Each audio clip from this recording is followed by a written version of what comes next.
In this video today, I'll explain you who is this DORA Lead Implementer course intended for, how does it compare to other DORA courses, how is it structured, how to choose a training provider, and finally how to prepare for such a course. And I'll also show you which lessons are included in Advisera free DORA Lead Implementer course. This DORA Lead Implementer course is intended for anyone who is leading compliance projects, so implementation projects, but also for people that are in charge of managing security programs in their financial entities. So this could be CISOs, security managers, compliance managers, but also consultants who want to start their career in this financial industry. Now, you might have heard that there is also this DORA Lead Manager course, but when you compare it to Lead Implementer course, basically you'll see that these two courses are the same. So they typically last between 4 and 5 days. The topics that they cover are basically the same. So the difference between Lead Implementer and Lead Manager is only in its name, but not really in its content. Now, this DORA Lead Implementer course is typically organized in 3 parts. So the lessons, the workshops, and an exam. And here I'm showing you this course from Advisera. And here you'll notice that you can actually take all the lessons for free. So there is no charge for attending the lessons. Whereas if you want to go for the workshop and for an exam, then there is a fee charged. Let's see how is this course structured. So let's go for this curriculum. And you'll notice that there are 11 modules here, and that the first 6 modules speak actually about the details of DORA itself, also to related regulatory technical standards. And then modules 7 to 11 are speaking about how to organize a project, how to implement and comply with DORA, and how to maintain this compliance program. So I'll go very briefly through these first 6 modules. So the first one, Introduction to DORA, you will see some general information here about DORA. In the second module, you will see that it focuses on key concepts in managing cybersecurity, also about the risk management.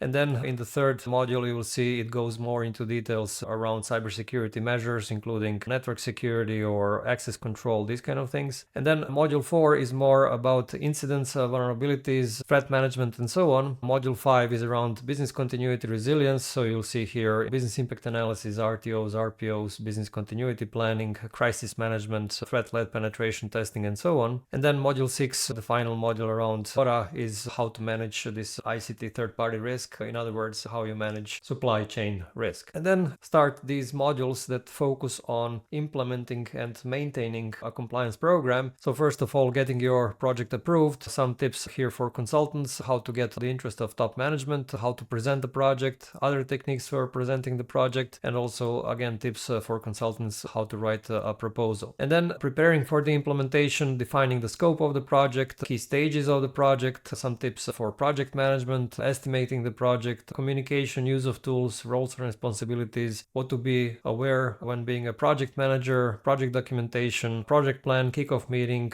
these kind of things. And then module 9 is about implementation of the project compliance program, so executing the project work assignments, managing assignments and resources, enabling smooth project execution, gathering information, and introducing documentation and changes in the day-to-day, basically, operations of your financial entity. And then module 10 is about monitoring, controlling the project, so verifying and issuing a status report, communication, monitoring and control meeting, internal audits, management review, preparation for the management review, and acceptance and implementation closure. And then in the last module 11 about maintaining the compliance program. So what are the components of maintaining compliance? How do you improve a compliance program? What the senior management needs to do? How to continuously update your cybersecurity and resilience in your company? And finally, how to follow up on audits. So this is how the whole course is structured. And of course, other training providers might have a slightly different approach, but basically they should have a similar structure. They will teach you the basics of DORA, also how you need to handle the implementation project and how you need to handle the maintenance of a compliance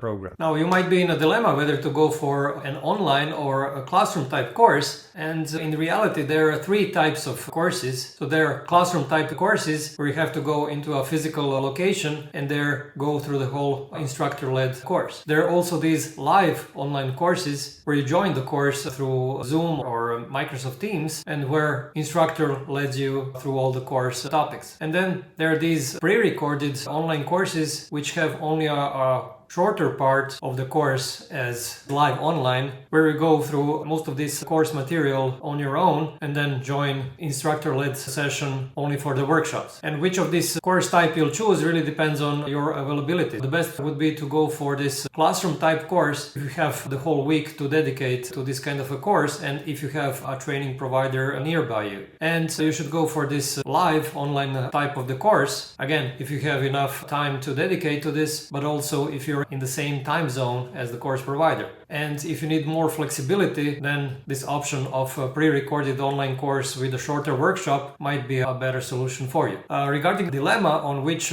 course provider to choose, no matter which of these three types of courses you decide to go for, there are basically three criteria which you should take into account when deciding which course provider to choose. And the first one is the reputation of this training provider. So basically how the students mark this training provider, and in general how this training provider is popular. Second criteria is the quality. So basically how good is this course instructor and how well he or she can present you the whole course material so that you understand it in an easy way. And the third criteria is accreditation. So basically that there is an independent body that has verified that this course provider delivers high quality courses, and it doesn't really matter which accreditation the training provider has as long as there is an accreditation. Regarding preparation, some DORA Lead Implementer course providers do require you to read some materials, some don't. But in any case, I would suggest that you read through the whole DORA regulation and also through these related regulatory technical standards, and basically these are appendices to DORA. And also, it would be good if you can read through a couple of articles around the main requirements of DORA, what are the implementation steps, these kind of things. And in the description below, you'll find links to the full text of DORA, also to these RTSs, and to a couple of good articles. Okay, I hope this was helpful, and in the description below you'll find the link to this DORA Lead Implementer course that I was showing you, and you can go through all the videos for free, and you would have to pay a fee only if you want to go for this workshop and exam. And if you found this video helpful, please give it a thumbs up, and you can also subscribe to my YouTube channel not to miss any of my new videos. And I publish videos every week. Thanks for watching.